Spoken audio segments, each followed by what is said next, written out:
Се наоѓаме на едно од повеќе наменските игралишта, благодарение на ВЛТ кој што учествува во процесот на изработка, односно изградба на ова игралиште, место кое што до пред неколку месеци беше една голема депонија. Игралиштето решивме заеднички символично да го крстиме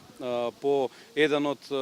жителите овде од ова населено место кој што за жал прерано на 21 година го има изгубено својот живот, Драган Крстев, така символично ќе го носи неговото име. Видеолотарија со донација од 3,5 милиони денари овозможи да биде ставено во функција ова мултифункционално игралиште на кое што во иднина и младите и повозрастните ќе може да спортуваат најразлични спортови. Инаку ова е дел од нашиот проект кој што го спроведувавме во текот на изминатиот период, во рамките на кој со буџет од 1 милион евра овозможиме да бидат ставени во функција 20 игралишта,